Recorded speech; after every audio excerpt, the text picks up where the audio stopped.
इंसान पैदा तो बिल्कुल स्वतंत्र होता है, इंडिपेंडेंट होता है, लेकिन पैदा होने के बाद वो सभी जगह चैन से बंधा होता है। मैं मनीष वर्मा, आप सभी का स्वागत है हमारे चैनल के ऊपर। आज इस वीडियो में आपको मैं बताने वाला हूँ थ्योरी ऑफ जनरल विल। दोस्त, रूसो के द्वारा एक जनरल विल की थ्योरी दी गई है। मुझे दोस्त लगता है कि ये टॉपिक एमपीपी यानी कि मॉडर्न पॉलिटिकल फिलोसफी का सबसे कॉम्प्लिकेटेड टॉपिक है। आज इस वीडियो को एंड तक देखना। ये टॉपिक दोस्तों पूरा हलवे की तरह आपको समझा दूंगा मैं सबसे पहले आपको बता देना चाहता हूँ कि बीए पॉलिटिकल साइंस ऑनर्स जो DUSOL के अंदर है, सेमेस्टर 6 के अंदर एमपीपी है दोस्त, मॉडर्न पॉलिटिकल फिलोसफी के अंदर आपको ये टॉपिक पढ़ना होता है क्योंकि रूसो है हमारा इंपॉर्टेंट टॉपिक। इससे पहले की क्लासेस के अंदर मैंने रूसो के बारे में, इसका जो इनइक्वालिटी के ऊपर व्यूज़ है मैंने आपको वो बता दिया है। इसका जो फर्स्ट चैप्टर था हमारा मॉडर्निटी का, मैंने आपको वो भी समझा दिया। आई होप आपने मेरी इन दोनों वीडियोज़ को देख लिया होगा। अगर आपने इस वीडियो को नहीं देखा तो आज का ये टॉपिक समझ में नहीं आएगा। तो यार आपसे एक रिक्वेस्ट करूँगा, पहले आप ये वीडियो देख लीजिए, क्योंकि तो फर्स्ट चैप्टर हमने बात किया था कि मॉडर्निटी का मतलब क्या होता है। जब हमने ये देखा कि कैसे इंसान मिडिएवल एज से निकलकर मॉडर्न एज में आया और इस एज में आने के बाद इंसान की लिबर्टी बढ़ गई क्योंकि रिलीजन्स को स्टेट से अलग कर दिया गया। और अब टाइम आता है फ्रेंच रेवोल्यूशन, अमेरिकन रेवोल्यूशन, तमाम रेवोल्यूशन का, क्योंकि इंडिपेंडेंस के लिए लड़ाई होनी स्टार्ट हो गई, स्ट्रगल होना स्टार्ट हो गया। तो मॉडर्निटी के अंदर हमने देखा दोस्त कि कैसे इंसान की यानी कि एक इंडिविजुअल पर्सन की इंपॉर्टेंस बढ़ गई। और ऐसा इसलिए हुआ क्योंकि न्यू न्यू इवेंट्स यानी न्यू टेक्नोलॉजी का इन्वेंशन होना स्टार्ट हुआ। साथ ही दोस्त स्टेट के अंदर डेमोक्रेसी की डिमांड करनी स्टार्ट कर दी, फंडामेंटल राइट्स की डिमांड हुई, लोगों ने कॉन्स्टिट्यूशन का डिमांड किया, मोनार्की सिस्टम को उखाड़ फेंकने की बात हुई फ्रेंच रेवोल्यूशन के बाद। तो ये सारे एक कह सकते हो कि मार्गदर्शक बन गए, है ना, एक प्रिंसिपल बन गए आने वाले और सभी गुलाम देशों के लिए। उनको ये लगा कि जब ये देश ऐसा कर सकते हैं तो ऐसा हम क्यों नहीं कर सकते। तो आधुनिकता की शुरुआत दोस्तों मॉडर्निटी के अंदर जो स्टेट रिलीजन इनका दबदबा हुआ करता था, इन्हीं को ख़त्म कर स्टेट से रिलीजन्स को अलग कर दिया गया। चर्च और पादरी का दोस्तों जो अधिकार और बहुत ज़्यादा इन्फ्लुएंस हुआ करता था उनको ख़त्म किया गया, समाज में सुधार किया गया और धर्म में स्पेशली सुधार किया गया। तो मॉडर्निटी की जो शुरुआत हुई दोस्त हमने ये देख लिया। लेकिन आज जो हम बात करने वाले हैं मॉडर्निटी के बाद का जो हमारा जो टॉपिक था रूसो का टॉपिक, इसके अंदर दोस्त हमने देख लिया था रूसो की जो प्रिंसिपल्स है, जो सिद्धांत है मेनली। इसने दोस्त रूसो ने क्रिटिक यानी कि रूसो ने आलोचना करी थी मॉडर्निटी की इस टॉपिक के बारे में। और स्टेट ऑफ नेचर का मतलब होता है प्राकृतिक अवस्था। इंसान एक ऐसी कंडीशन में रहता है जो कि प्राकृतिक नेचर के द्वारा रेगुलेट होता है, ना कोई स्टेट होता है ना कोई फैमिली, बिल्कुल अकेला रहता है। इंसान एनिमल्स के तरह होता है बिल्कुल ही, मतलब कि उसको सुख दुख बिल्कुल भी किसी से मतलब नहीं है, इंसान बिल्कुल अकेला रहता है। तो प्राकृतिक अवस्था यानी कि स्टेट ऑफ नेचर, तो ये जो कंडीशन है हमारी, और ओरिजिन ऑफ इनइक्वालिटी, ये दोस्तों टॉपिक मैंने अपने इस वाले वीडियो में समझा दिया है। प्लीज़ इस वाले वीडियो को जरूर देख लेना, जिसमें आपको मैं सोशल कॉन्ट्रैक्ट थ्योरी भी समझाया मैंने। तो इससे आपका ये टॉपिक समझ में आ जाएगा। मॉडर्न पॉलिटिकल फिलोसफी का इंपॉर्टेंट क्वेश्चंस पूरा सिलेबस दोस्त मैंने आपको एक नोट्स में कवर करके दे दिया है। इस नोट्स की लिंक नीचे वीडियो का डिस्क्रिप्शन बॉक्स में मिल जाएगी, वहाँ से आप इस नोट्स को ले लीजिए। जैसा आपको मैं बोल के समझा रहा हूँ सेम उसी शब्दों में दोस्त मैंने उस नोट्स को लिखा है, उसी में से सेम आपके एग्जाम्स में क्वेश्चंस भी आएंगे। चलिए दोस्त आज के इस टॉपिक को स्टार्ट करता हूँ मैं। स्टार्ट करने से पहले आपको मैं ये बता दूँ कि जब एग्जाम्स में क्वेश्चंस आते हैं तो किस फॉर्मेट में क्वेश्चन को पूछा जाता है, हमें ये भी पता होना चाहिए, क्योंकि ग्रेजुएशन लेवल पे ये सब क्वेश्चन हमें पता होना चाहिए। ये देखिए क्वेश्चंस मैं दोस्त कोशिश ये करूँगा कि जो टॉपिक हिंदी में मीडियम में बता रहा हूँ मैं उसको इंग्लिश मीडियम में भी बताऊँगा, ठीक है। तो थोड़ा सा पेशेंस रखना। मैं जानता हूँ कि हिंदी और इंग्लिश दोनों मीडियम वाले बच्चों को लेकर चलना है, सबका साथ सबका विकास होना चाहिए। ये देखिए रूसो के सामान्य इच्छा का सिद्धांत, जो यानी कि अलग अलग तरीके से जो क्वेश्चन घूम कर आ सकते हैं, मैं पूरे फॉर्मेट में सब कुछ आपको बता देता हूँ, ठीक है। जो रूसो को सामान्य इच्छा का सिद्धांत है, यथार्थ इच्छा और स्वार्थपूर्ण इच्छाओं से अलग करने का मतलब प्रयास किया गया है रूसो के द्वारा। तो इसका मतलब क्या होता है, यानी कि रूसो का जो सिद्धांत है सामान्य इच्छा का, उसने यथार्थ इच्छा और स्वार्थपूर्ण इच्छा दो इच्छाओं में इसको डिवाइड किया है अपनी सामान्य इच्छा की थ्योरी को। इस जनरल विल की थ्योरी है क्या, अभी आगे आने वाले इस वीडियो के आगे आने वाले पार्ट में आपको समझ में आ जाएगा, आप टेंशन मत लीजिए। पहले इस क्वेश्चन को समझिए कि पूछा क्या जा रहा है। यानी कि रूसो है, इसने सामान्य जनरल विल थ्योरी को दो पार्ट्स में डिवाइड किया हुआ है। एक होता है रियल विल, एक होता है एक्चुअल विल। एक्चुअल विल मतलब यानी ठीक है यथार्थ इच्छा और स्वार्थपूर्ण इच्छा। नेक्स्ट इसी क्वेश्चंस को और तरीके से घुमाया जा सकता है। रूसो के सामान्य इच्छा सिद्धांत के विवेचना कीजिए। इसी क्वेश्चन को और अलग फॉर्मेट में पूछा जा सकता है। व्यक्तिगत इच्छा और सामान्य इच्छा पर रूसो के विचारों की व्याख्या कीजिए। इसी को दोस्तों सेम मैंने इंग्लिश में भी आपको बता दिया है कि Rousseau started with Locke's method and ended with Hobbes theories. अगर दोस्त आपने होब्स और दोस्त लोक्स के बारे में पढ़ा है तो आपको ये टॉपिक इजीली समझ में आ जाएगा। जहाँ पे होब्स ये कहता है कि इंसानों ने सभी ने मिलकर एक ऐसे इंसान को अपनी सारी पावर्स को दे दी, अब वही इंसान यानी जब लोगों ने अपनी सारी शक्ति सौंप दी। मैं आपको दोस्तों एक अपनी फर्स्ट वाले पार्ट में मैंने आपको इसको समझाया था, एग्जाम्पल के थ्रू समझाता हूँ। दोस्तों होब्स ये कहता है कि इंसान ने सभी इकट्ठा लोग एक जगह पे हुए और इन सभी ने मिलकर एक इंसान को अपनी सहमति दे दी, दैट मीन्स अपने पावर सौंप दिया। ये दोस्तों आगे चल के राजा कहलाया। अब ये राजा मिलकर सब पे शासन करेगा, रेगुलेट करेगा।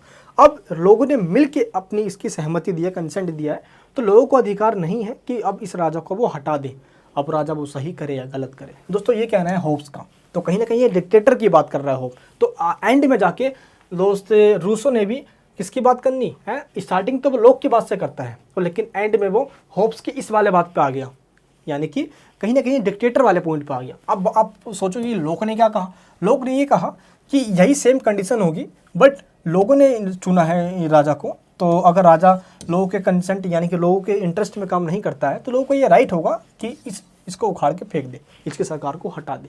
ये लोग ने कहा है। तो स्टार्टिंग में तो बहुत अच्छी बातें कहा रूसो ने, लेकिन एंड में जाके वो होप्स वाली बात पे आ गया। ठीक है, तो इस तरीके से पहला क्वेश्चन हमारा ये है जो जिस तरीके से घूम सकता है। नेक्स्ट क्वेश्चन, क्रिटिकली एग्जामिन रूस थ्योरी ऑफ सोशल एग्रीमेंट। जब दो सोशल एग्रीमेंट की बात आएगी तो कंफ्यूज मत होना, सोशल एग्रीमेंट का मतलब ही होता है यहाँ पे, बच्चे सोच लेते हैं यहाँ पे सोशल कॉन्ट्रैक्ट।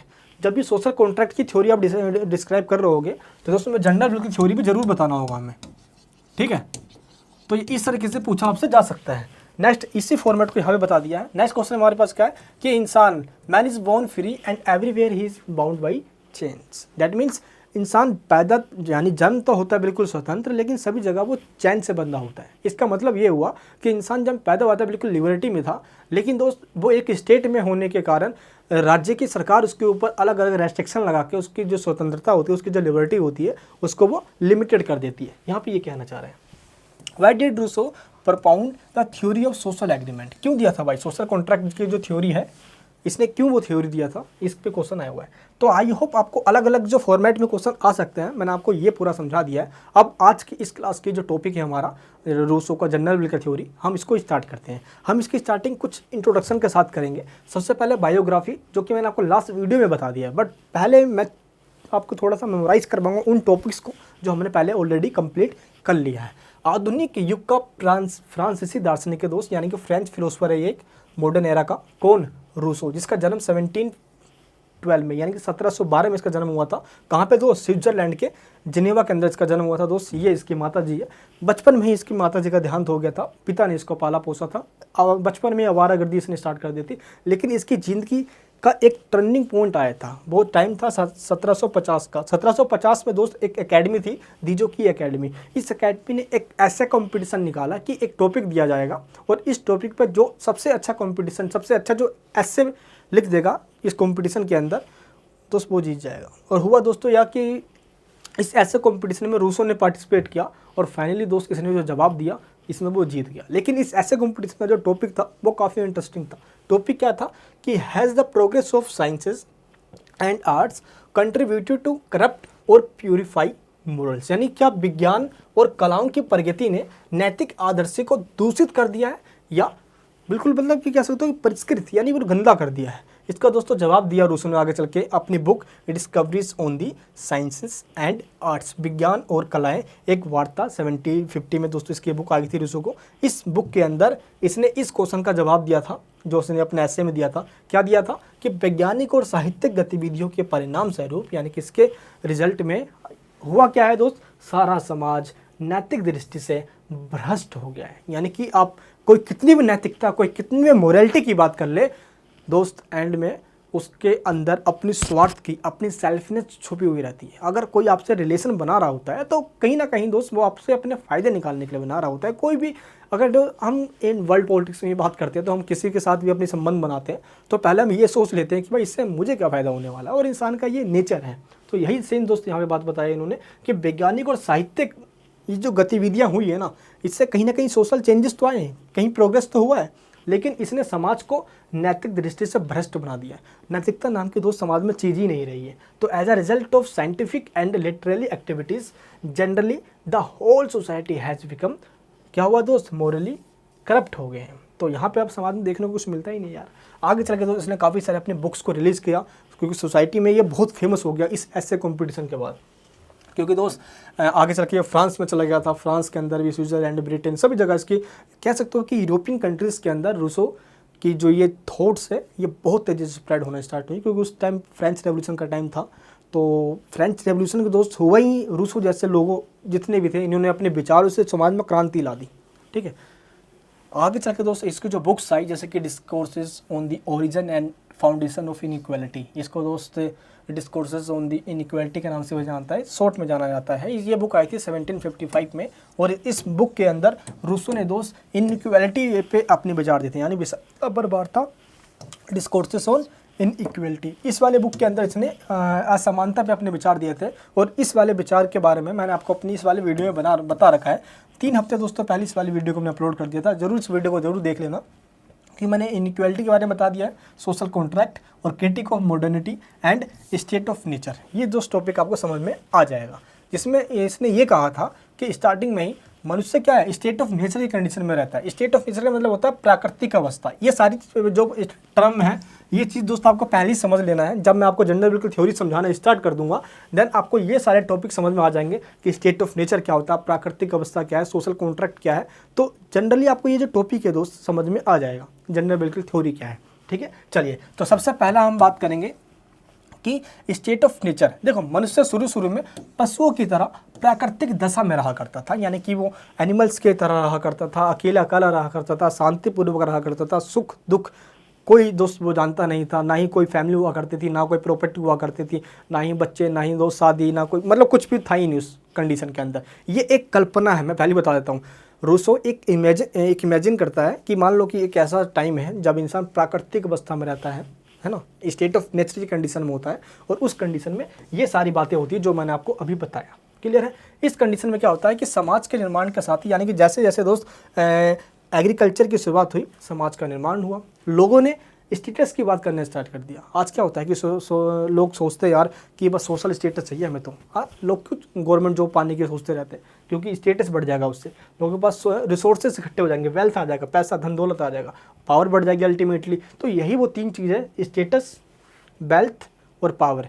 इन्हीं 3 चीज़ों के कारण आगे चल के दोस्तों सोसाइटी के अंदर इनइक्वालिटी आ गई। और इस सामाजिक समस्या, यानी कि दोस्त ये सोसाइटी के अंदर ये जो इनइक्वालिटी की प्रॉब्लम आई है, इस प्रॉब्लम को सॉल्व करने के लिए ही रूसो ने अपने विचार दिए हैं एमिल और सोशल कॉन्ट्रैक्ट नामक अपनी 2 बुक्स के अंदर। दोस्त ये दोनों बुक्स है जो कि 1762 के अंदर आई है। ठीक है दोस्त, ये बिल्कुल मैंने आपको टोटल सारा कुछ रिवाइज करवा दिया है। इसके बाद भी इसकी और भी बुक आई, लेकिन ये दोनों बुक इसकी बहुत ज़्यादा फेमस हुई। और दोस्त एक के डिस्कोर्सेस ऑन द इनइक्वालिटी, ये वाली बुक, तो इसकी 3 बुक ये बहुत फेमस हुई। इसके बाद भी दोस्तों कुछ छोटी छोटी इसकी बुकें आई जो यूरोप के अंदर काफ़ी फेमस हुई। ठीक है, तो आगे चल के दोस्त जब इसने सोशल कॉन्ट्रैक्ट की थ्योरी दी अपनी, तो उसको इसने इस बुक में लिखा अपना 1762 सामाजिक अनुबंध। इस वाले बुक में इसने अपनी टोटल जो सामाजिक समझौता का सिद्धांत है, सोशल कॉन्ट्रैक्ट की थ्योरी है कि कैसे इंसान ने मिलकर स्टेट को बनाया है। इस थ्योरी को देने के बाद दोस्त ये सभ्य समाज कैसे बना, ये सारी बातें इसने कही है।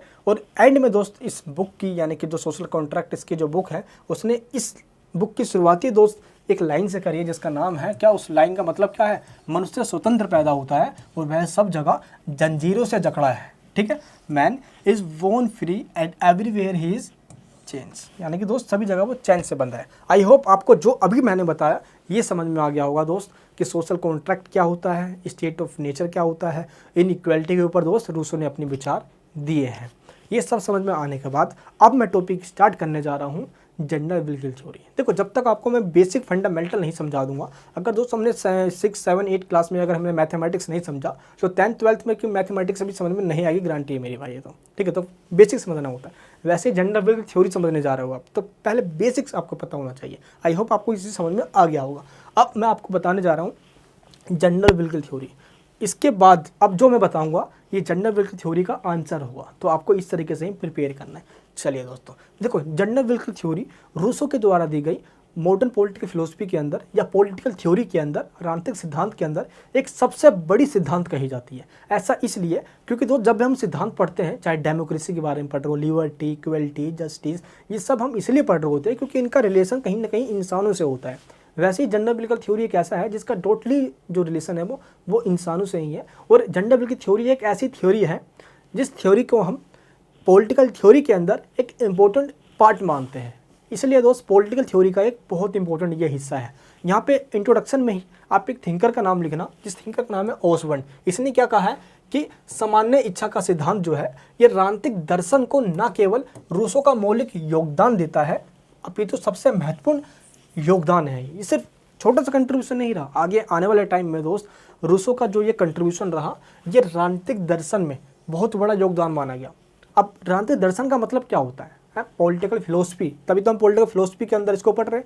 देखो रूसो एक फिलोसफर है और फिलोसफर का काम होता है समाज में क्या हम कर सकते हैं, समाज में जो प्रॉब्लम है उसको समाधान कैसे किया जा सकता है, यानी कि प्रॉब्लम का सॉल्यूशन ढूंढना। तो फिलोसफर एक रूसो भी था, तो रूसो ने भी प्रॉब्लम का सॉल्यूशन दिया अपनी इस बुकों के अंदर, इसलिए वो एक फिलोसफर बन गया। तो राजनीतिक दर्शन यानी कि ऐसे लोग जो समाज में क्या होना चाहिए, प्रॉब्लम की सॉल्यूशंस की बात करते हैं, उन लोगों का दोस्तों की इंस्पिरेशन बन गया रूसो आगे आने वाले टाइम के अंदर, क्योंकि दर्शन में इसने अपना महत्वपूर्ण योगदान दिया। अब ऐसा इसलिए कि इसने हम दर्शन की बात करेंगे क्योंकि रूसो जो भी कहेगा वो एक कल्पनाओं में कहेगा, एक इमेजिनेशन कहेगा, या सोच सकते हो कि सपनों की दुनिया में है वो, कि इंसान प्राकृतिक अवस्था में वहाँ पे अकेला रहा करता था, लोग इकट्ठे हो गए और इकट्ठे होने के बाद अब उन्होंने एक एग्रीमेंट कर ली, एग्रीमेंट करने के बाद एक स्टेट बना दिया, स्टेट को सारी पावर दे दी। स्टेट मतलब एक राजा, क्योंकि स्टेट तो एक इनविजिबल है, एक राजा है तो स्टेट को रेगुलेट कर रहा होता है, तो वही राजा मिलकर सभी को रेगुलेट करने लग गया। तो एक ये कंडीशन इसने बताई, जो पूरी प्रक्रिया, जो पूरा प्रोसेस उसने बताया,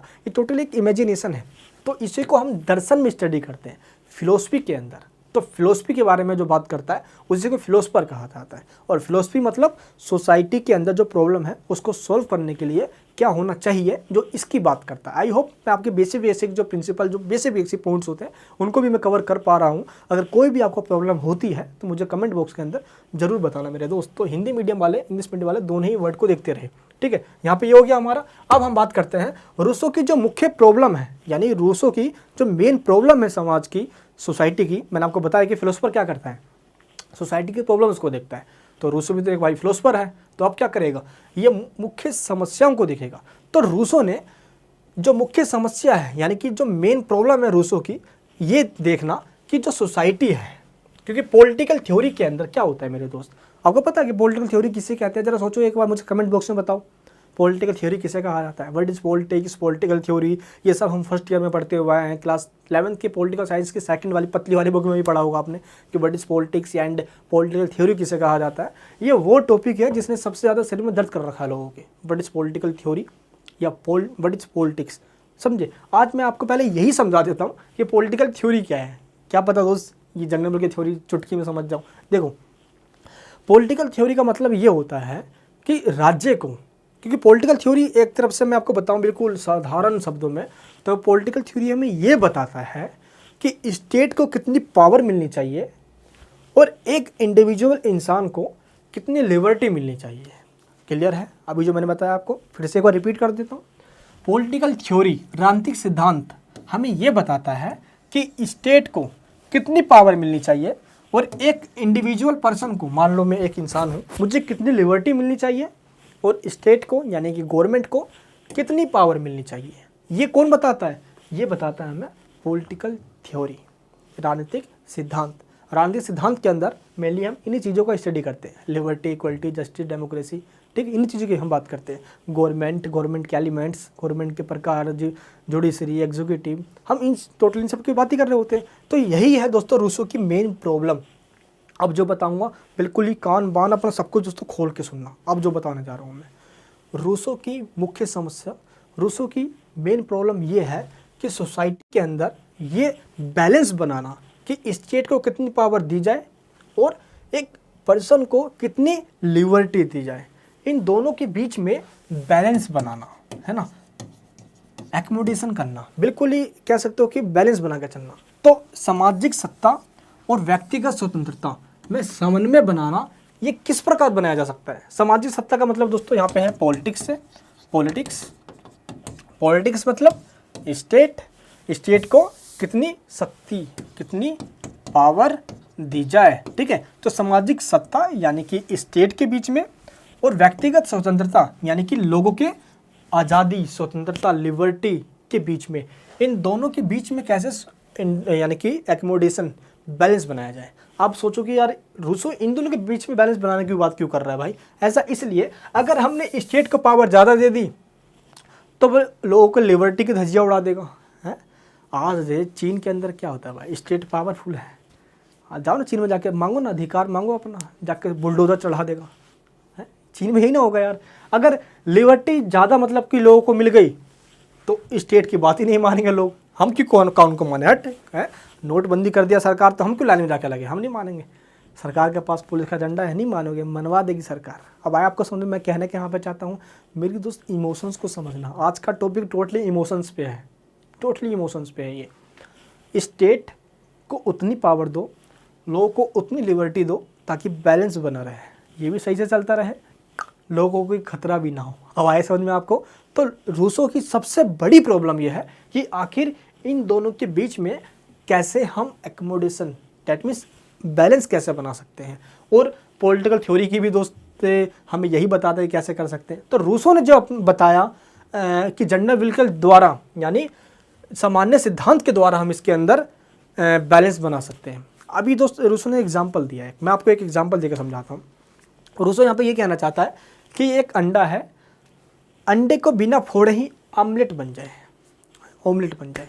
अब आए आपको समझ में, मैंने आपको यहाँ पे कहा अंडे को बिना फोड़े ही ऑमलेट बनाना चाहता है वो, यानी कि लोगों की लिबर्टी को कोई खतरा पहुँचाए बिना, है ना, लोगों के बिना, लोगों की जो लिबर्टी है, जो उसकी इंडिपेंडेंस है, उसको कोई खतरा भी ना पहुँचे और स्टेट को उसकी पावर भी मिल जाए। डैट मीन्स दोनों के बीच में बैलेंस भी बन जाए, यानी कि अंडा भी ना फूटे और ऑमलेट भी बन जाए कड़ी मसाले मार के। अब सोचोगे भाई अच्छा अब थोड़ा भेजे में घुस रहा है, दैट मीन्स सरकार को उसकी पावर भी मिल जाए और लोगों को उसकी स्वतंत्रता भी मिल जाए। अब आया आपको समझ में? तो इन दोनों चीज़ों में, यानी कि इनके बीच में समन्वय, बैलेंस कैसे बनेगा, इन दोनों के बीच में बैलेंस बनाने के लिए ही रूसो के द्वारा जनरल विल की थ्योरी दी गई है। क्या दी गई है? सामान्य इच्छा के सिद्धांत द्वारा रूसो इस समस्या का समाधान करने का प्रयास करता है, यानी कि trying to solve this problem by the theory of general will. अब आया आपको समझ में? राज्यों को कितनी अधिकार, यानी कितना पावर मिलना चाहिए, राइट मिलना चाहिए, और लोगों को कितनी लिबर्टी मिलना चाहिए। इन दोनों के बीच में बैलेंस बनाने के लिए या इस प्रॉब्लम को सॉल्व करने के लिए रूसो ने जनरल विल का थ्योरी दिया है। ये दोस्तों हमारा मोटा मोटी पार्ट यहाँ पे, आई होप यहाँ तक आपको समझ में आ गया है। अब जो आपको बताने जा रहा हूँ मैं, अब इसको समझना, यानी कि अब दो हमारा जो पार्ट है, इंट्रोडक्शन के बाद का जो पार्ट है इस टॉपिक का, वो मेनली अब स्टार्ट होता है, क्योंकि जैसा मैं आपको बता रहा हूँ उसी फॉर्मेट में आपको आंसर्स भी लिखना है।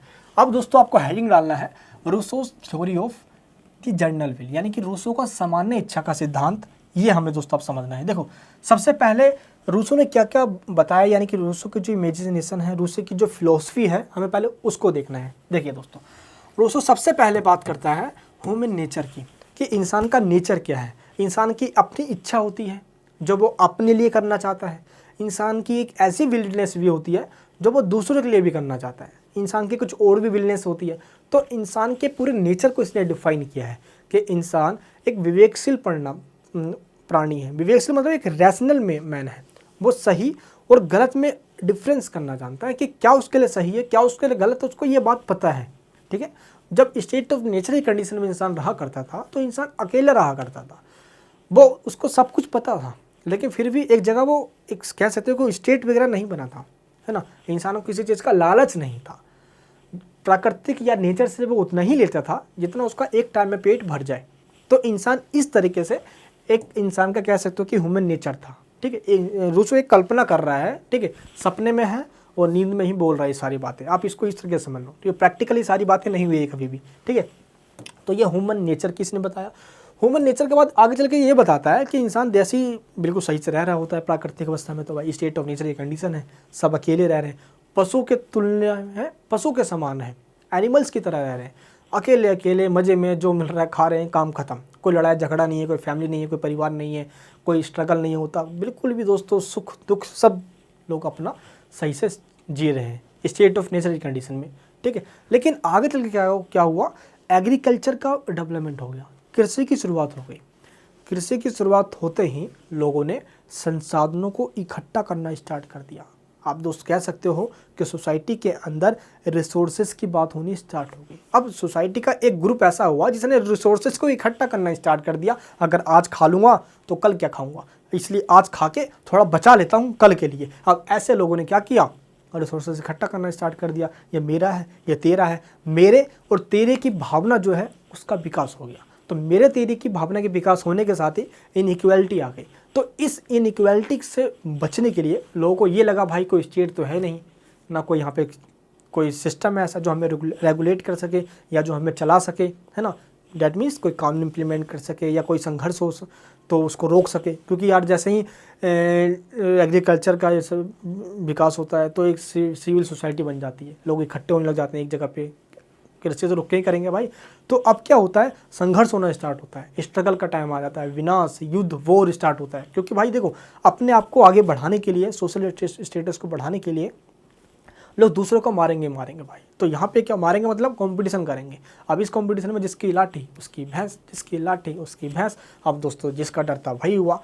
लोगों को ये लगा कि भाई अब क्या करें यार। लोगों ने क्या किया, एक जगह पे खड़े हुए, स्टेट ऑफ नेचर की कंडीशन से लोगों को अब लगा कि हमें बाहर निकलना है।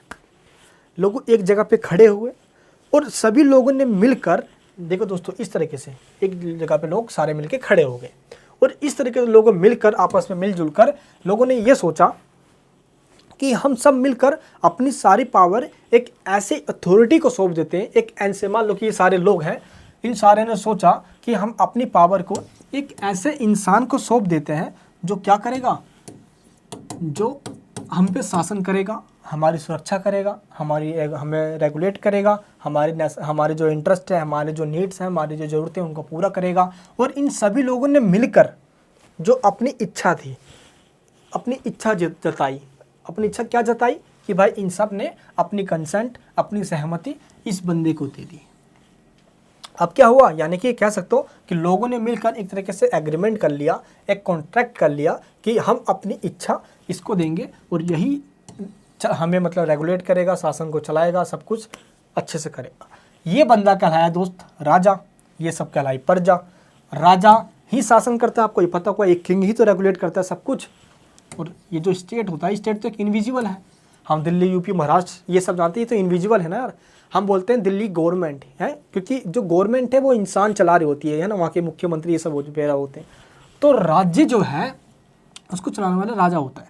तो राज्य मैं जब बोलूँगा तो समझना मैं राजा की बात कर रहा हूँ, ठीक, किंग की बात कर रहा हूँ। तो स्टेट को इन सभी लोगों ने मिलकर बनाया, अपनी सहमति देकर, अपनी कंसेंट देकर। इस तरीके से दोस्त क्या हुआ, लोग स्टेट ऑफ नेचर से निकलकर लोगों ने मिलकर क्या किया, एक सोशल कॉन्ट्रैक्ट कर लिया। एक सोशल कॉन्ट्रैक्ट, एक सामाजिक समझौता कर लिया और सामाजिक समझौते के बाद एक राज्य बनाया, है ना। क्या क्या दोस्तों, लोगों ने मिलकर आपस में सहमति दी और एक राज्य बनाया। राज्य मतलब फिर से बता रहा हूँ मैं, एक राजा को बनाया और वही राजा एक फिक्स बाउंड्री के अंदर लोगों पे शासन करना स्टार्ट कर दिया। और यहाँ पे आपको ये समझना है कि सोशल कॉन्ट्रैक्ट, सामाजिक समझौते के द्वारा जो राज्य बनता है या जो राज्य बना, उसी को रूसो जनरल विल कहता है, यानी कि सामान्य इच्छा कहता है। क्यों? क्योंकि सामान्य मतलब क्या होता है, जनरली जो लोग चाहते हैं। अब मैं आपको एग्जांपल देता हूं दोस्त, इस टॉपिक से पहले टॉपिक को समझाना है मुझे आपको। जब अंग्रेज भारत में आए थे, मैं स्टार्टिंग की बात कर रहा हूं दोस्तों, वो हिंदू मुस्लिम जाके बाद में हुआ था यार, ठीक है, स्टार्टिंग की बात करते हैं। तो 1857 तक ही दोस्त सब कुछ सही चल रहा था, उसके बाद ही अंग्रेजों ने फूट डाल राष्ट्रीय नीति लागू कर दिए थे यार, आपको पता है यार, तो हम पूरी कहानी जानते हैं, उससे पहले की हम बात करते हैं। तो जब अंग्रेज भारत में आए, हम सबका एक ही मकसद था, हम इंसानों का, हम भारतीयों का, मैंने दोस्त हिंदू मुस्लिम सिख ईसाई की बात नहीं कर रहा मैं, हम भारतीयों का, कि हमारा दुश्मन ये अंग्रेज है, इन अंग्रेजों को बाहर फेंकना है हमें। पहली प्रॉब्लम ये भाई। दूसरी, अब इसमें क्या हुआ, जनरली सभी लोग चाहते थे, सभी लोगों की इच्छा ये थी कि अंग्रेजों को बाहर फेंकना है, हमारा दुश्मन अंग्रेज है। अब लोगों ने ये नहीं सोचा कि भाई इस कम्युनिटी के लोग ऐसा चाहते हैं या इस कम्युनिटी के लोग ऐसा नहीं चाहते हैं, यहाँ पे कम्युनिटी की बात ही नहीं आई थी, सभी लोग चाहते थे अंग्रेजों को बाहर फेंक देना। तो वो इच्छा सभी लोगों की थी। कोई कौन चाहेगा यार कि कोई बाहर विदेशी हम पे आए, हमें कोड़े से मारे, हम पे अत्याचार करे, हमारी लिबर्टी का वॉयलेंस करे, कौन अच्छा चाहेगा। तो सेम यही कंडीशन यहाँ पे है कि सभी लोगों ने मिलकर अपनी कंसेंट, अपनी इच्छा व्यक्त कर दी। और रूसो ये कहता है कि सामान्य यानी कि जो सामाजिक समझौता है, सामाजिक समझौते के द्वारा जो राज्य बना है वो सामान्य इच्छा कहलाता है। और सामान्य इच्छा के पास टोटली सोवरेनिटी होती है। दैट मीन्स कि लोगों ने मिलकर ही राज्य को बनाया है। तो ये जो लोगों की इच्छा है, जो लोगों की सामान्य इच्छा, देखो इच्छा मतलब एक इंसान की विलनेस, सभी इंसान की विलनेस जब जुड़ जाती है, सभी इंसान की जब इच्छा जुड़ जाती है तो वो सामान्य इच्छा बन जाती है। तो यही सामान्य इच्छा ने राज्य को बनाया है। और लोग सबसे इंपॉर्टेंट होते हैं। जब लोगों ने ही बनाया है तो लोग ही टोटल शक्तिशाली हैं, ठीक है। इसलिए लोगों को एक सोवरेनिटी कहता है वो, ठीक है। यानी कि संप्रभुत्व, जो असली जो पावर है वो लोगों के अंदर वेस्टेड है, यानी लोगों के अंदर वो निवास करती है, लोगों के अंदर है वो, लोगों ने ही मिलकर स्टेट को बनाया है। दोस्तों इस तरीके से यहाँ पे रूसो डेफिनेशन देता है जनरल विल की। रूसो सामाजिक समझौता द्वारा, किसके द्वारा, सामाजिक समझौता द्वारा निर्मित राज्य को सामान्य इच्छा, जनरल विल की थ्योरी यानी जनरल विल कहता है। आई होप आपको यहाँ तक समझ में आ गया होगा कि लोगों ने सबने मिलकर अपनी इच्छा व्यक्त करी, उससे जो राज्य बनकर आया उसी को सामान्य, जनरली सभी लोगों की इच्छा कहा, जनरली क्या कहा, जनरल विल की थ्योरी कहा, यानी जनरल विल कहा। आपको दोस्त ये समझ में आ गया कि जनरल विल की थ्योरी क्या है, एक डेफिनेशन समझ में आ गया आपको कि एक की तरफ रूसो ने क्या कहा जनरल विल। अब हम कुछ थिंकर्स के द्वारा डेफिनेशन दी गई है, हम उन डेफिनेशन को देखते हैं यहाँ पे। सबसे पहले जोन्स के द्वारा, जोन्स ने क्या कहा है कि सामान्य इच्छा का सिद्धांत रूसो के चिंतन का केवल केंद्र बिंदु, मतलब दोस्तों हम कह सकते हैं ये केवल है ना चिंतन का न केवल केंद्र बिंदु है, बल्कि यह अत्यंत मौलिक, दिलचस्प और ऐतिहासिक दृष्टि से राजनीतिक सिद्धांत, मैंने आपको बताया था ना दोस्त, ये पॉलिटिकल थ्योरी का सबसे महत्वपूर्ण कंट्रीब्यूशन दिया है इसने इसके अंदर, ठीक है। कि पॉलिटिकल थ्योरी में ही बात की जाती है कि कितने स्टेट को पावर दिया है ना, और कितने लोगों को लिबर्टी दी जाए। वही सेम बात मुद्दे को, पॉलिटिकल थ्योरी की इन बातों को इसने जनरल विल की थ्योरी में उठाया है। तो जनरल विल की थ्योरी पॉलिटिकल थ्योरी का एक इंपॉर्टेंट पार्ट बन जाता है। नेक्स्ट हमारे पास जो रूसो के जो सामान्य इच्छा का सिद्धांत है, हमारे पास मेन क्वेश्चन सब यही पुटअप होता है कि आखिर सामान्य इच्छा का सिद्धांत अब एक्चुअली में है क्या। हमने ये तो देख लिया कि रूसो ने क्या कहा, हाँ सभी लोगों ने मिलकर कंसेंट दिया, राज्य बन गया, एक सामान्य इच्छा सिद्धांत के द्वारा बनाया गया है वो। तो सोशल कॉन्ट्रैक्ट से जो स्टेट बनता है वो सामान्य इच्छा कहलाता है, ठीक है, लोगों की। अब आखिर बात करते हैं दोस्तों हम सामान्य इच्छा का सिद्धांत है क्या। देखो सबसे पहले एक इंसान की सोच अपनी अलग हो सकती है। अगर हमें सामान्य इच्छा को समझना है तो पहले हमें ह्यूमन पर्सनैलिटी को समझना होगा, इंसान को समझना होगा, एक इंसान के नेचर को समझना होगा। चलिए आपको हम पहले इस टॉपिक को समझाता हूँ मैं आपको। देखो एक इंसान की अनेक इच्छाएं हो सकती है, अलग अलग उसकी विलनेस हो सकती है। भाई कभी कोई इंसान चाहेगा कि यार देश हमारा तरक्की करना चाहिए, कोई चाहेगा तेज जाए बाहर में, पहले हमारा पेट भरना चाहिए। कोई इंसान चाहेगा यार कि नहीं यार हम कुछ ऐसा काम करें जिससे हमारा सोशल स्टेटस बढ़ जाए। तो एक इंसान की अलग अलग इच्छाएं हो सकती हैं। लेकिन रूसो के द्वारा ह्यूमन नेचर्स को स्टडी करने के बाद, एनालाइज करने के बाद, ह्यूमन्स की जो विलनेस है, जो विल है, उसको दो पार्ट्स में डिवाइड कर दिया। यानी कि रूसो कहता है कि मेनली दो प्रकार की इच्छाएं होती हैं। There are two types of will. वो कौन कौन सी विल है, ठीक है दोस्तों, यहाँ पे दो विल बताता है कि इंसान की दो इच्छाएं हो सकती है। पहला होता है यथार्थ इच्छा, जिसको इसने एक्चुअल विल कहा है। दूसरी होती है आदर्श इच्छा, जिसको इसने रियल विल कहा है। क्या कहा है, रियल विल। अब हम दोनों को बारे में समझते हैं कि यथार्थ का मतलब क्या होता है। पहले देखो यथार्थ यानी कि एक्चुअल विल। एक्चुअल विल का मतलब होता है एक ऐसी विल जो इंसान के सेल्फनेस के द्वारा निकलती है, यानी कि स्वार्थ से निकलती है। अब इंसान एक चाहता है कि मेरी ज़रूरतें पूरी हो जाए, मैं अपने, मेरे पास धन हो, दौलत हो, गाड़ी हो, बंगला हो, बंदी हो, संधि हो, सब कुछ हो उसके पास, यही चाहता है भाई। तो जब स्वार्थ से उसकी इच्छाएं निकलती है, वो जब अपने लिए ही सोचता है, तो उसको कहते हैं हम, सेल्फनेस के वजह से जो इच्छाएं निकली है उसको कहा जाता है यथार्थ इच्छा, एक्चुअल विल। एग्जांपल के लिए आपको कुछ देता हूँ मैं।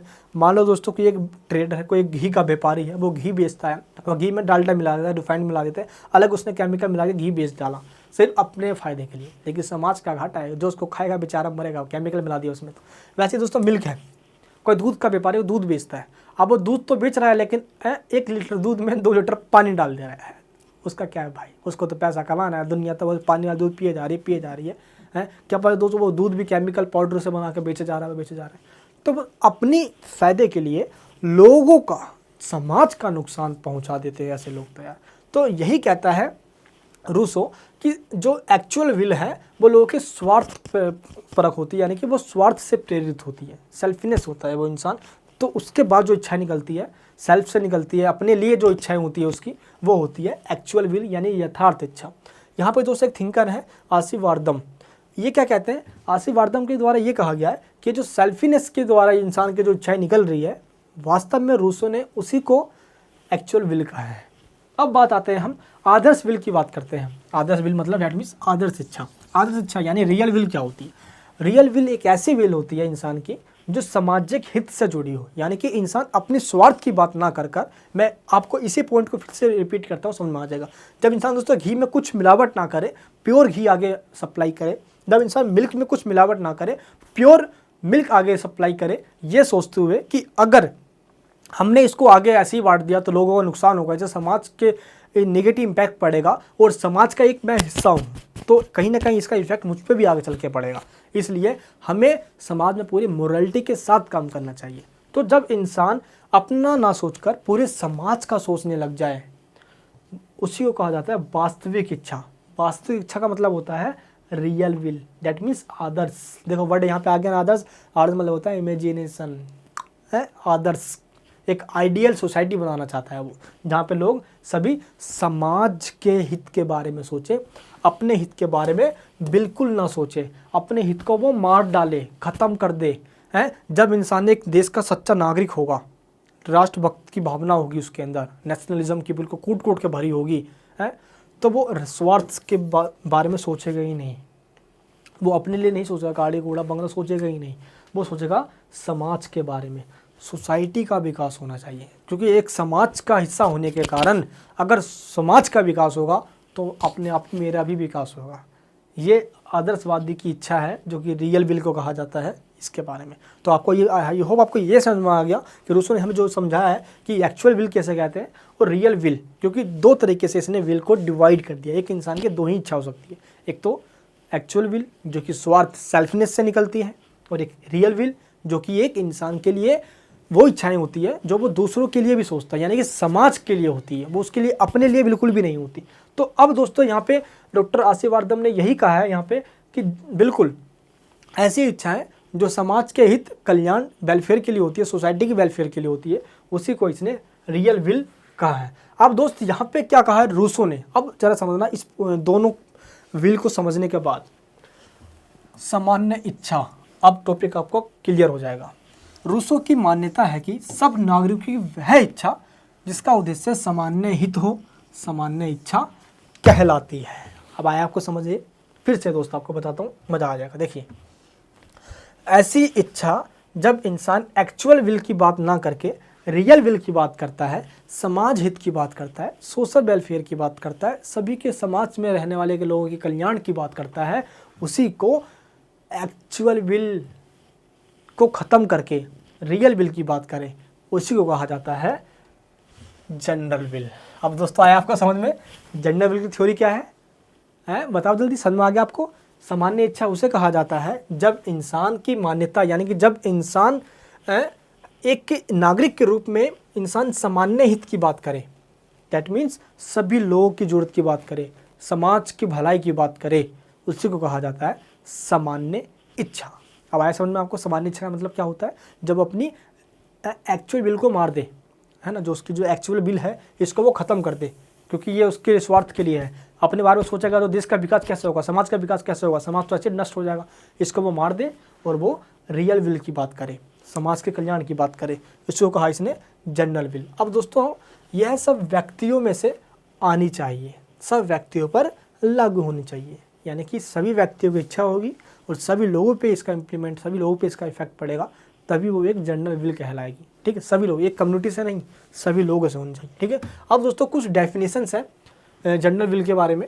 ये डेफिनेशंस आपको पता होना चाहिए किन किन थिंकर्स ने क्या कहा है जनरल विल के बारे में। देखिए दोस्तों, सबसे पहले बोसांके ने क्या कहा है? इस बोसांके ने सामान्य इच्छा संपूर्ण समाज के सामूहिक अथवा सभी व्यक्तियों की ऐसी इच्छाओं का समूह होता है जिनका लक्ष्य सामान्य हित हो। दोस्तों बोसांके यहाँ पे सिंपल यही कह रहा है कि जो जनरल विल होता है वो सभी लोगों का एक कलेक्टिव, यानी कि सभी लोग सोसाइटी में रहने वाले लोगों का, सभी लोगों का एक विल होता है, एक इच्छा होती है, जिसमें इंसान सभी यही चाहते हैं कि जो लोगों का कॉमन इंटरेस्ट है ना, वो पूरा होता हो। ठीक है, क्लियर है यहाँ पे? यानी कि एक इंसान की ज़रूरतों का पूरा ना करना, जो बल्कि पूरे समाज में रहने वाले लोगों की ज़रूरतों का पूरा करना ही सामान्य इच्छा कहलाता है। ये दोस्तों कहने वाला है यहाँ पे बोसांके। इसके बाद आता है ग्रीन, टी.एच. ग्रीन। दोस्तों ये भी हमारा थिंकर है पॉलिटिकल थ्योरी के अंदर। सामान्य हित की सामान्य चेतना, अपने मन के अंदर, अपनी चेतना के अंदर, अपनी बुद्धि के अंदर सामान्य हित के बारे में बात करना। सामान्य हित मतलब लोगों की बेसिक ज़रूरतें क्या है, लोगों के बारे में बात करना।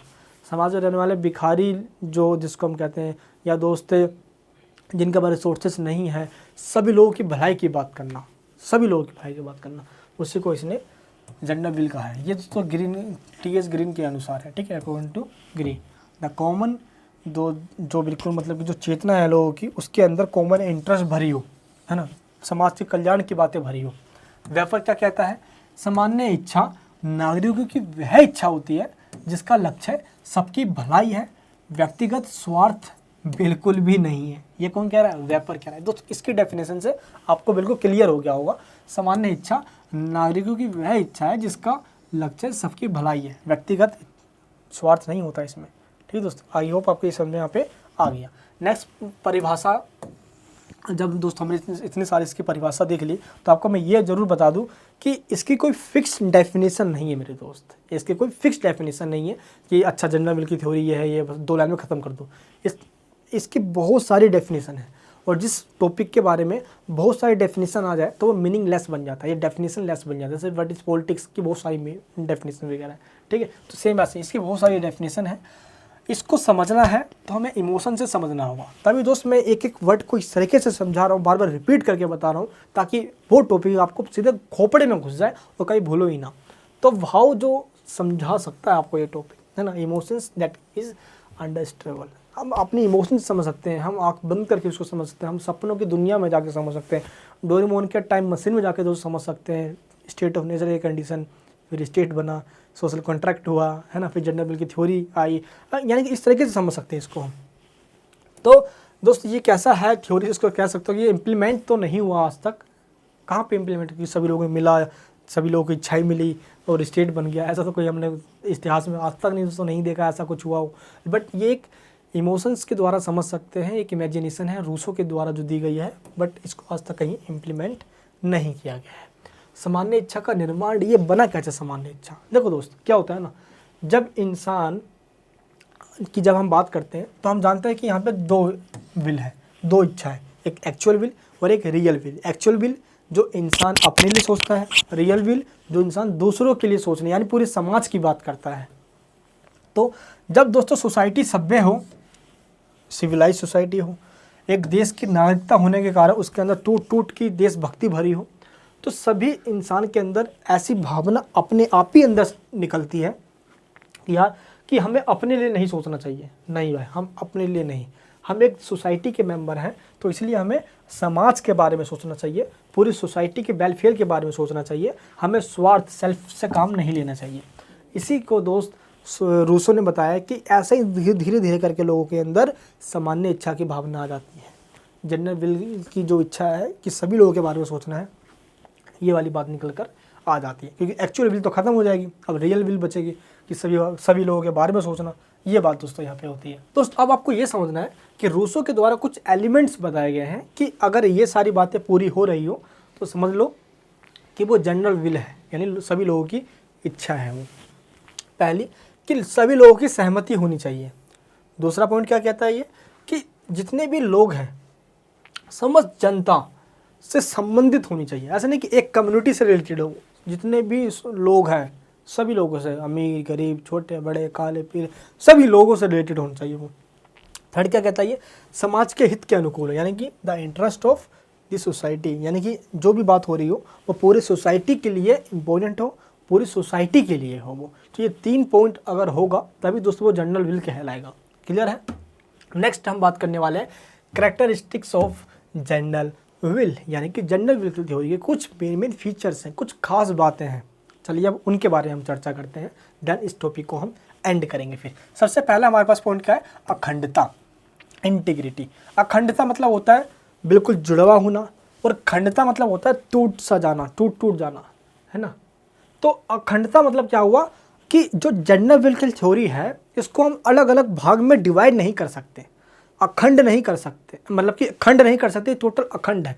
सामान्य इच्छा जो है इंसान की, वो सभी इच्छाओं को मिलाकर एक इच्छा बन जाती है। तो उस इच्छा को हम तोड़ कैसे सकते हैं, ठीक है। तो रूसो यहाँ पे ये कहता है कि इसको तोड़ा नहीं जा सकता, इसको अलग अलग पार्ट में डिवाइड नहीं किया सकता, इंटीग्रेट होती है, मतलब ये, ठीक है, ये बिल्कुल अखंड होती है। सभी इच्छाओं को एक पूरा एक कलेक्टिव विल होता है उसके अंदर, ठीक है। तो पहला फीचर ये बताता है ये। सेकंड क्या बताया, संप्रभुता, ये सभी लोगों की इच्छाएं होती है, क्योंकि डेमोक्रेसी क्या कहता है, जनता का शासन होना। तो स्टेट भी जनता के द्वारा ही बना है, जनरल विल के द्वारा ही बना है। इसलिए टोटल जो ये जो थ्योरी है, यानी कि ये जो जनरल विल की जो थ्योरी है, ये टोटल सोवरन है, संप्रभुत्व है, शक्ति संपन्न है, इससे ऊपर कोई और पावर नहीं है। यानी कि जो भी है जनरल विल की थ्योरी है, जनरल विल सभी लोगों का जो समूह है, सभी लोगों की जो इच्छा है, वही है सबसे पावरफुल, इसके ऊपर कोई भी नहीं है। सभी लोगों की इच्छाओं को इसने, सभी लोगों की कंसेंट को इसने इंपॉर्टेंट नहीं दिया है जनरल विल थ्योरी के अंदर।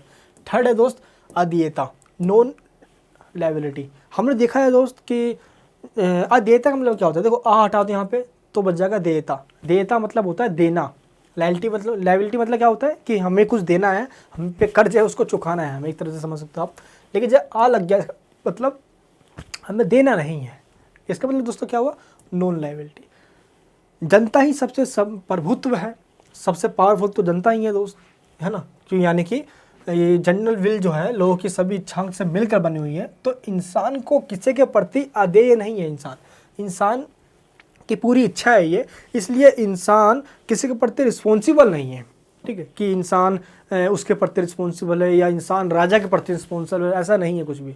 इंसान ही है, जो सब कुछ है वो इंसान ही है। अगर दोस्त आपको मैं इस टॉपिक को समझाऊं, यहाँ पे आपको एक चीज़ आपको बता देता हूँ मैं, आपको ये पता चले कि डेमोक्रेसी आपने सुना होगा, नाम तो पता ही सबको यार, कि जनता वोट डालती है वहाँ पे और जो चुनकर आते हैं वो शासन चलाते हैं। ये हो गया इनडायरेक्ट डेमोक्रेसी, जहाँ पे जनता वोट डालती हो।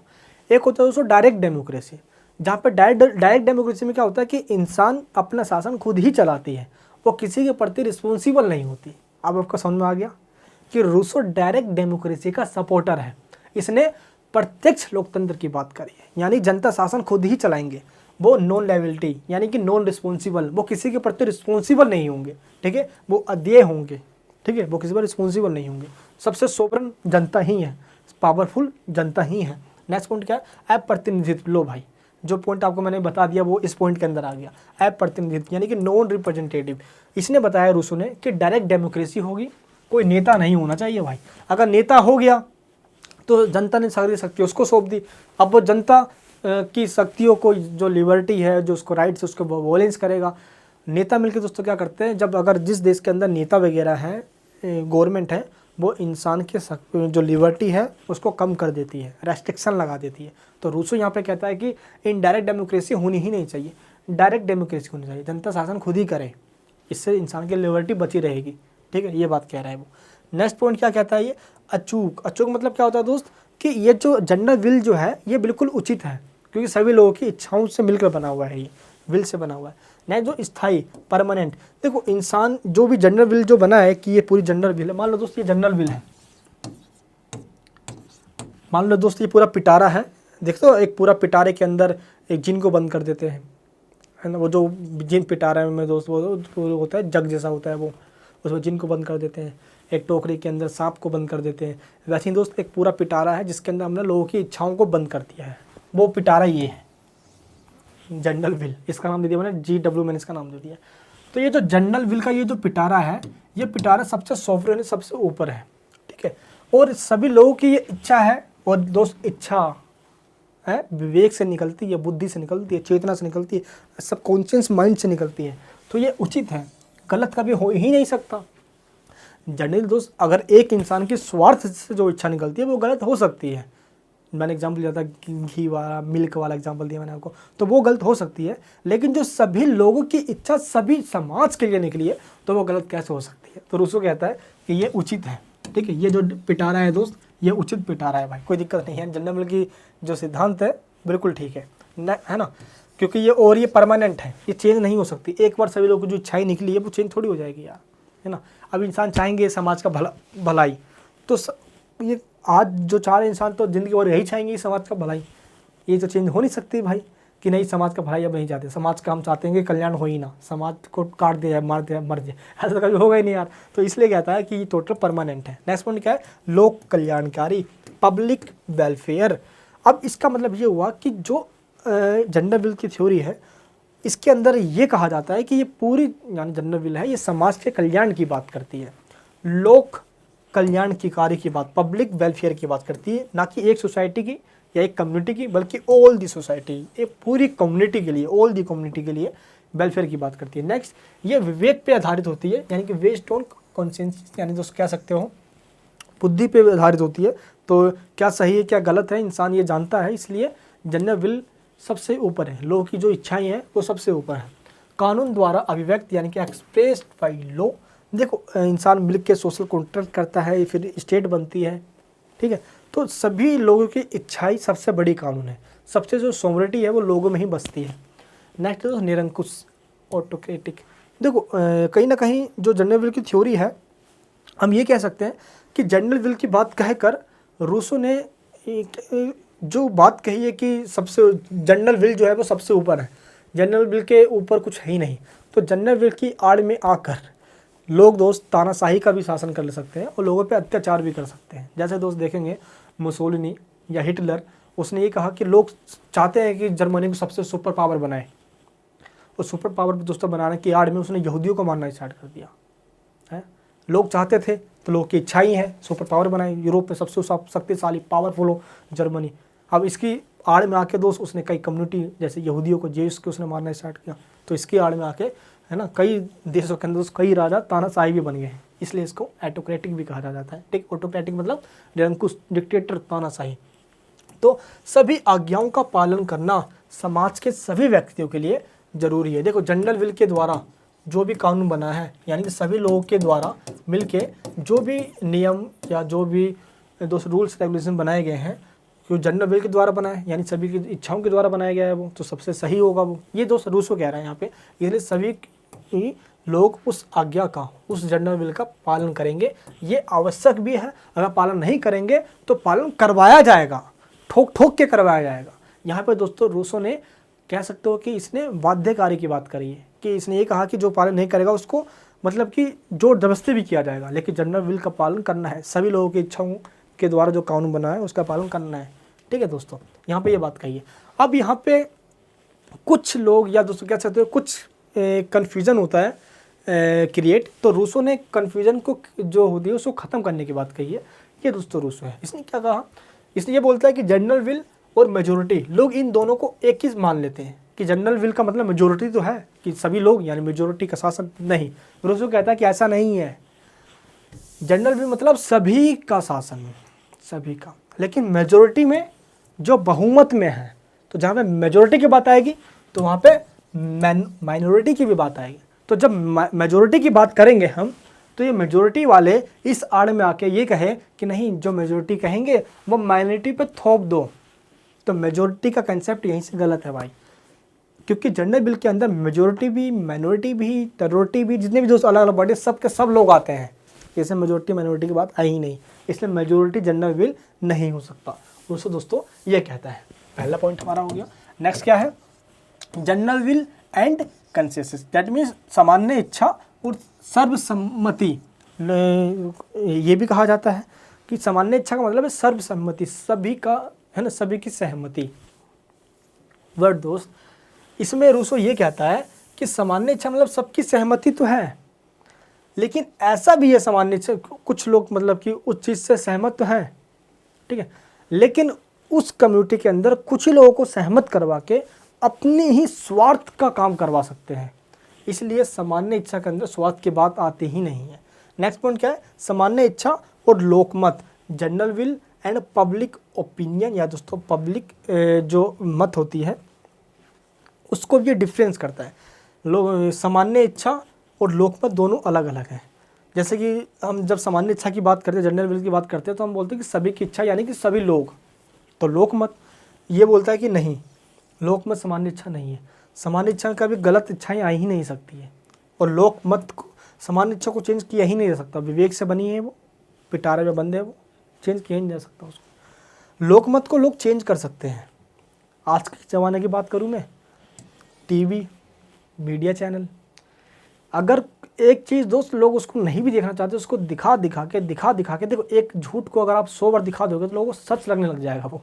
सेम आज की हमारी मीडिया हो गई है, ऐसे टॉपिक्स पे बात करेगी जिसका हमारा मतलब ही नहीं है भाई। रोज़गार की बात करो, है एम्प्लॉयमेंट की बात करो, एजुकेशन की बात करो, हेल्थ की बात करो, दोस्त हॉस्पिटल की बात करो, देश की वेलफेयर की बात करो, पर कैपिटा इनकम की बात करो, जीडीपी की बात करो, नहीं भाई।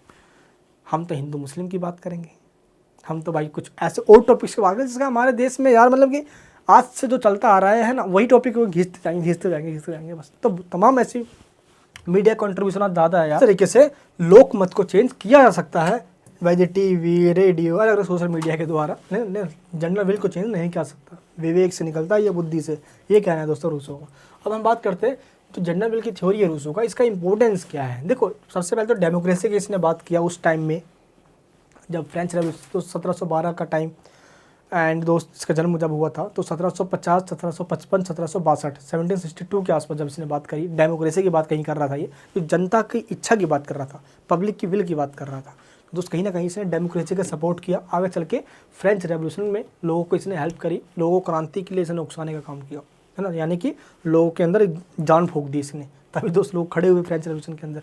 नेक्स्ट पॉइंट, कल्याण और जनता का हित इसने सबसे ऊपर रखा। तो वेलफेयर एंड पब्लिक इंटरेस्ट को ऊपर रखने के कारण ही ये दोस्त थोड़ा इसका इंपॉर्टेंस बढ़ गया। नेक्स्ट, आदर्शवादी जो विचारधारा है, इसके जितने भी थिंकर्स होते हैं, जो आइडियलिस्ट जो थिंकर होते हैं, इनको दोस्तों काफ़ी मतलब कि सपोर्ट मिला, वो इंस्पिरेशन मानने लगे रूसो को, क्योंकि इसने भी एक आइडियल सोसाइटी की बात करी है कि सोसाइटी ऐसा होना चाहिए, ऐसा था, उससे निकल के दोस्त ऐसा बनकर आया। ठीक है, तो यहाँ पे आइडियलिस्टिक आइडियोलॉजी के जितने भी थिंकर हैं, उनको उसने कहा भी मतलब कह सकते हो कि इंस्पिरेशन बन गया ये उन लोगों के लिए। तो शक्ति नहीं बल्कि इच्छा राज्य का आधार होनी चाहिए की बात करने ने भी स्टार्ट करी, तो कह सकते हो कि इसलिए यहाँ पे ये इंपॉर्टेंट बना। राज्य कृत्रिम ना होकर एक स्वाभाविक संस्था है, यहाँ पे इसने इंपॉर्टेंट बात कह दी है। क्या कहा इसने कि राज्य कृत्रिम, हमने ये देखा कि जो स्टेट है वो सोशल कॉन्ट्रैक्ट के द्वारा बना है, लेकिन दोस्त रूसो यहाँ पे अब ये कहना लग जाता है आगे चल के कि जो स्टेट है वो कृत्रिम नहीं है, वो तो उसका तो होना ही था, तो वो तो स्वाभाविक है बस। बट इस टॉपिक को समझाने के लिए सोशल कॉन्ट्रैक्ट की बात हमने कही है, रूसो के दोस्तों द्वारा कही गई है, तो ये स्वाभाविक संस्था है ये, ठीक है, जो कि होना ही था। अब दोस्तों हम आलोचना करेंगे, इसने कुछ ज़्यादा ही भड़ास कर दिया रूसो ने, ऊट पटांग के बातें कह दिए, तो जो जो बातें कही है इसने ऊट पटांग, उसकी हम आलोचना करेंगे। सबसे पहले सिद्धांत की अस्पष्टता। दोस्तों अभी तो कह रहा है ये आर्टिफिशियल है, कुछ देर पहले स्टार्टिंग में इसने मैंने आपको बताया, ये कहता था कि सोशल कॉन्ट्रैक्ट के द्वारा स्टेट बना है, राज्य बना है, तो कहीं ना कहीं तो इसकी जो थ्योरी है वो अस्पष्ट है ना, मतलब कि कह सकते हो कि टोटल सही तरीके से, करेक्ट तरीके से एक्सप्लेन है ही नहीं, क्लियर नहीं है। जैसे होता है क्लियर ब्लो कंसेप्ट के द्वारा, वो क्लियर नहीं है ना, अस्पष्टता है, क्लियरिटी नहीं है टॉपिक के अंदर। पहली बात तो ये है, कहीं दोस्तों कुछ बातें कह रहा है, कहीं ये कुछ बातें कह रहा है, कहीं सामान्य इच्छा को ये बांट दे रहा है। ठीक है, सामान्य इच्छा अनैतिहासिक तथा काल्पनिक है, जो जनरल विल की जो थ्योरी है वो अनहिस्टोरिक एंड इमेजिनरी है। देखो इतिहास के अंदर कहीं पे भी ऐसा कोई भी प्रिंसिपल या कोई थ्योरी है नहीं ऐसा, पहली बात तो ये, प्लस ये पूरा काल्पनिक है, रूसो के द्वारा सपने में देखा गया है दोस्त। कह सकते हो कि जो 30 रुपये वाला पवा होता है देसी, है ना, समझाते हैं, उसको चढ़ा के सोने के बाद जो सपना देखा गया वो ये वाला सपना है यार। कैसे इसने बातें कह दी यार, समझ नहीं आया कि इस तरह के दोस्तों की इसने सपना देखा है ना, कि भाई जनरल विल की थ्योरी है, सभी लोग इच्छाओं में बंध जाएंगे, सभी लोग अपनी इच्छाएं दे देंगे, उस तरीके से हो जाएगा। तो इसलिए दोस्त कुछ लोग इसको समझ ही नहीं पाते, ये कौन सी इच्छा की बात कर रहा है भाई, ये कल्पना है, ये कल्पना है, सिर्फ ये सपना है। ये सभी लोग इकट्ठे हो गए, अपनी इच्छा दे दी, राज्य बन गया। तो लोगों की इच्छाओं से जो राज्य बना है वो सामान्य इच्छा है। सामान्य मतलब सभी लोगों की ज़रूरत है, इच्छा मतलब जो लोग चाहते हैं। तो इस तरीके से सामान्य इच्छा मतलब जो सभी लोगों के अंदर सभी लोगों की भलाई की बात करे, तो सामान्य इच्छा है। तो दोस्तों इस तरीके से एक टोटल इमेजिनेशन है, यथार्थ और आदत इच्छा का काल्पनिक भेद किया है इसने, यानी कि जो इसने इमेजिनरी रिस्ट्रिक्शन किया है दोनों के बीच में, रियल विल और एक्चुअल विल के बीच में, ऐसा कुछ देखने को मिलता नहीं है इतिहास के अंदर। और ऐसा नहीं है कि इंसान के सिर्फ दो ही विल हों, रियल विल और एक्चुअल विल, और भी दोस्तों विल हो सकते हैं, बट हम विल के ऊपर भी रेखा खींच, ये तो गलत बात है यार। इच्छाएं तो बहुत सारी हो सकती है, इस विल लिए भी इसके आलोचना की जाती है। नेक्स्ट क्या है, सामान्य इच्छा निरंकुशता को प्रोत्साहन देती है। दोस्तों जनरल विल जो है कहीं ना कहीं ये एनकरेज करती है ऑटोक्रेसी को। अगर दोस्तों देखें तो वाहन ने भी यहाँ, वाहन जो है इसने ये कहा है, दोस्तों नाम याद रखना वाहन का, इसने क्या कहा है वाहन ने, इसने ये कहा है कि अगर हम होप्स की बात करें, ये जो होप्स का लिवियाथन है दोस्त, लिवियाथन मतलब यानी राजा है, होप्स का एक राजा, होप्स ने राजा को बनाया था, मैंने आपको बताया था स्टार्टिंग में कि लोगों की सहमति से एक राजा बनता है और राजा शासन करता है और लोगों को अधिकार नहीं उस राजा को हटाने का। तो जो राजा है वो जो किंग है उसका नाम था लिवियाथन उस राजा का, और जो उसकी बुक है होप्स, उस बुक का नाम भी लिवियाथन था। ठीक है, तो इस तरीके से जो लिवियाथन का सर काट दिया जाए, होप्स के राजा का सर काट दिया जाए, तो जो पूरा शरीर बचता है वही है रूसो का सिद्धांत। ये कहता है वाहन, यानी कि होप्स के राजा का सरविहीन सिद्धांत जनरल विल की थ्योरी है, जनरल इच्छा यानी कि जो सामान्य इच्छा का सिद्धांत कहलाता है। ठीक, इस तरीके से कहीं ना कहीं आगे चल के इसने, क्योंकि हम आपको मैंने बताया ना कि इसने जनता को ही सबसे ऊपर रखा, जनता सामान्य इच्छा को सबसे ऊपर रखा, सामान्य इच्छा सब कोई ऊपर है नहीं। और जो इसी के आड़ में आके कई देशों के अंदर, दोस्तों इसमें हिटलर का एग्जाम्पल दिया था यार, तो कई देशों के अंदर सामान्य इच्छा है ना, ये तो लोग चाहते हैं, तो हम वही करेंगे जो लोग चाहते हैं। लोग चाहते हैं जर्मनी को सबसे ऊपर बनाए, ठोक डाले इसने भाई यूएस वगैरह को, समझ में आया आपको। तो इस तरीके से ही सामान्य जनरल विल की थ्योरी के आड़ में कई जगह पे डिक्टेटरशिप आया, तो डिक्टेटर की बात करता है ये, जनरल विल सबसे ऊपर है, बल्कि आज के ज़माने में कॉन्स्टिट्यूशन सबसे ऊपर है। फिफ्थ पॉइंट के अंदर कि जो सार्वजनिक हित है उसका कोई भी फिक्स डेफिनेशन नहीं है ना, जो पब्लिक इंटरेस्ट है कि लोगों के लिए क्या ज़रूरत हो सकता है, क्या ज़रूरत नहीं है, कि हम किस तरह से एक लिस्ट बना ले कि अच्छा लोगों को यही ज़रूरत है बस, इसके सिवा लोगों की ज़रूरत है ही नहीं। तो कोई इंटरेस्ट हम बता ही नहीं सकते, क्योंकि इसने कहा कि लोग सोशल इंटरेस्ट के लिए काम करें। ऐसा हो सकता है दोस्त कि जो लोगों की सेल्फ के लिए है वो सोशल इंटरेस्ट के लिए कभी कभार सही हो सकती है। मान लो कि मैं दोस्त बहुत अच्छी एजुकेशन लेता हूँ, मैं बहुत अच्छी एजुकेशन में खर्च कर रहा हूँ अपने लिए, तो ये सोशल इंटरेस्ट में है। क्यों? क्योंकि अगर मैं अच्छा पढ़ लिख जाऊँगा, अगर मैं आगे बढ़ूँगा, तो दोस्त जनरली मैं उस देश के लिए, अपने देश के लिए ही काम करूँगा, तो अल्टीमेटली मेरे देश का विकास होगा। तो आप आगे समझ में आया आपको। जो नहीं है कि दोस्त की जो हमेशा जो सेल्फ के लिए है वो सोसाइटी को खराबी करती है, तो ये भी चीज़ आपको ध्यान रखना है। नेक्स्ट क्या है, सामान्य इच्छा व्यक्ति की महत्ता को नष्ट कर देती है। ये है दोस्त तगड़ा पॉइंट यार। जो जनरल विल है ये इंसान की जो महत्व है उसको नष्ट कर देती है। देखो इंसान की कुछ अपनी पर्सनल विल भी होती है, उसको तो नकार देता है रूसों, और अगर जनरल विल को नहीं मानते तो उसको भी मनवाने के लिए ये बाध्य करता है। ठीक है, यानी कि लोगों को ज़बरदस्ती करता है कि लोग मानेंगे ही मानेंगे। नेक्स्ट पॉइंट क्या है, छोटे राज्यों के लिए दोस्त ये सही है, बट बड़े राज्य में क्या हो सकता है ना। छोटे राज्यों के अंदर हो सकता है छोटे राज्य होंगे, पॉपुलेशन कम होगी, पता लगाया जा सकता है कि लोग जनरल विल क्या है, लोग क्या चाहते हैं, उसी के हिसाब से शासन किया जा सकता है। ठीक है, इसलिए दोस्त इसने डायरेक्ट डेमोक्रेसी की बात करी है। ठीक है, यानी कि क्या है, प्रतिनिधित्मक प्रजातंत्र में संभव नहीं है, यानी कि दोस्त जहाँ पे नेता वगैरह होते हैं, वोटिंग होगी, जहाँ पे इनडायरेक्ट डेमोक्रेसी होगी, वहाँ पे जनरल विल की थ्योरी इंप्लीमेंट हो ही नहीं सकती है। जहाँ पे जनता ही सबसे ऊपर होगी, वहीं पे दोस्त जहाँ पे लोग खुद ही शासन करेंगे, डायरेक्ट डेमोक्रेसी होगी।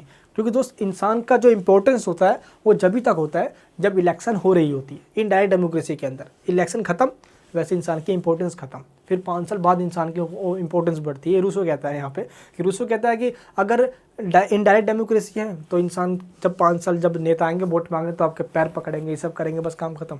इसलिए इंसान जो पावर्स को जब था ना, जो पहले जो मैंने आपको दिया था यार कि पॉलिटिकल थ्योरी जो प्रॉब्लम है, प्लस जो रूसो की मेन प्रॉब्लम थी कि स्टेट को कितनी पावर मिलनी चाहिए, लोगों की लिबर्टी कितनी रहनी चाहिए, दोनों में बैलेंस बनाना। बैलेंस तो ऐसे ही बन सकता है इस तरीके से कि डायरेक्ट डेमोक्रेसी होनी चाहिए, प्लस जनता अपना शासन खुद ही करनी चाहिए, जनता की सामान्य इच्छा के द्वारा, जनरल विल के द्वारा शासन होना चाहिए, है ना, रूल और रेगुलेशन बननी चाहिए। अगर ऐसा नहीं होता है तो क्या होगा भाई, इस टाइम अगर देखा जाए तो इंसान एक बंध जाएगा, है ना। ऐसा क्यों?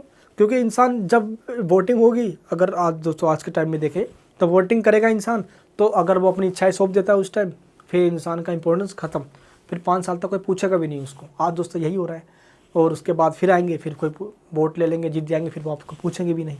तो यही कहता है इस प्रॉब्लम का समाधान तभी है कि स्टेट को लिबर्टी, यानी कि दोस्त स्टेट जो उसको पावर उतनी दी जाए और लिबर्टी लोगों को मिल जाएगी आराम से, इसमें बैलेंस भी बन जाएगा। ऐसा तब होगा जब इंसान का जो सारा काम है वो इंसान खुद करेगा, जनरल विल के द्वारा होगी, और इसमें कोई खतरा, कोई दिक्कत भी नहीं होगी।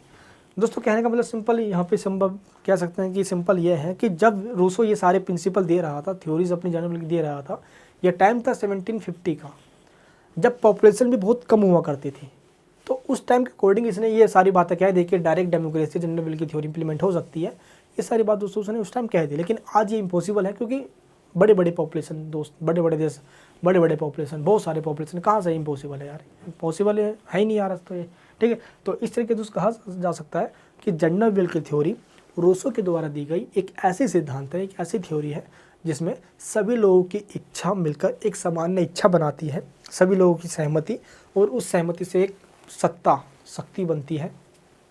ठीक है, आप जिसको स्टेट कह लो, ठीक है, वही हम पे रेगुलेट करती है। अब दोस्त जो वो स्टेट है, उस स्टेट को चला रही है सामान्य इच्छा, जनरल विल। समझना जो मैं कहना चाह रहा हूँ, मेरी इमोशन को समझना। अब मैंने आपको यहाँ पे कहा कि भाई सामान्य इच्छा चला रही है, सामान्य इच्छा मतलब लोगों की इच्छा, यानी कि स्टेट को लोग ही चला रहे हैं, कोई नेता राज्य नहीं है वहाँ पे भाई, सामान्य इच्छा स्टेट को चला रही है, यानी कि सभी लोगों की इच्छा है, सभी जो जनरल विल है वही स्टेट को चला रही है। इसीलिए दोस्त जनरल विल की थ्योरी के अंदर रूसो ने डायरेक्ट डेमोक्रेसी का सपोर्ट किया है, तभी जाकर दोस्त स्टेट को उसका पावर भी मिलेगा और लोगों को उसकी लिबर्टी भी मिलेगी, बैलेंस भी बना रहेगा, कोई खतरा भी नहीं आएगा दोस्त। इस तरह के इसने अपनी जनरल विल की थ्योरी दोस्तों दी है। आई होप आपको ये टॉपिक समझ में आया होगा। इस प्रकार कहा जा सकता है कि इतिहास के अंदर बेशक दोस्तों ये काल्पनिक है, लेकिन डेमोक्रेसी की बात करके, सोशल वेलफेयर की बात करके, जनता के कल्याण की बात करके, लोगों के जनरल विल को इम्पोर्टेंस देकर इसने कहीं ना कहीं दोस्त समाज के अंदर लोगों की इम्पोर्टेंस को बढ़ाया, जो कि मॉडर्निटी की एक शुरुआत है ये। क्योंकि जो मिडल एज था हमारा, मिडिवल पीरियड था, उसके अंदर दोस्त इंसानों को नहीं बल्कि स्टेट को इम्पोर्टेंस दिया जाता था। अब मॉडर्न के अंदर पर्सन को, इंडिविजुअल एक इंसान को इंपॉर्टेंस दिया जाने लग गया, उसकी लिबर्टी को, उसके अधिकार को, उसके राइट्स को इंपॉर्टेंस दिया जाने लग गया। जो कि दोस्तों आगे चल के जब लोगों ने राइट्स की बात करी, डेमोक्रेसी की बात करी, तो तब जाके जैसे कि फ्रेंच रेवोल्यूशन हुआ, अमेरिकन रेवोल्यूशन, आगे चल के दोस्तों आगे चल के और African, Latin American and Asian काफ़ी सारे कंट्रीज़ में दोस्तों इस तरीके से रेवोल्यूशन हुआ अपने आप को इंडिपेंडेंट करवाने के लिए। दोस्तों उसमें भारत भी शामिल था, आज़ादी के लिए, अधिकार के लिए, स्वतंत्रता के लिए।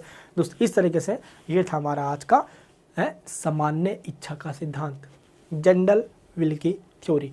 ये थ्योरी आपको कैसे समझ में आई है दोस्तों? अगर आपको बिल्कुल अच्छे तरीके से समझ में आ गई है, मज़ा आ गया दोस्तों पढ़ने में आज, तो प्लीज़ यार एनकरेज करें मुझको भी यार, थोड़ा सा मेरी पावर को बढ़ाए। कमेंट बॉक्स में कमेंट करके बताएं कि आपको ये वीडियो कैसी लगी। एक वीडियो को बनाने में दोस्तों बहुत मेहनत लगती है, ये मेहनत दोस्त अगर आपको दिखती है तो लाइक कीजिए, इस वीडियो को सभी जगह शेयर कीजिए। अगर चैनल पर नए हो तो प्लीज़ रेड बटन दबाइए और अभी की अभी सब्सक्राइब कीजिए ऐसी और वीडियोज़ को देखने के लिए। मैं मिलूंगा आपसे नेक्स्ट वीडियो के अंदर। इस टॉपिक की नोट्स की लिंक नीचे वीडियो का डिस्क्रिप्शन बॉक्स के अंदर है, फ्री नोट्स भी है, पेड नोट्स भी है। चलिए दोस्तों अपना प्यार यहीं बनाए रखना। मिलूंगा आपसे नेक्स्ट वीडियो के अंदर। इस वीडियो को सब जगह शेयर जरूर करना यार। जय हिंद, जय भारत।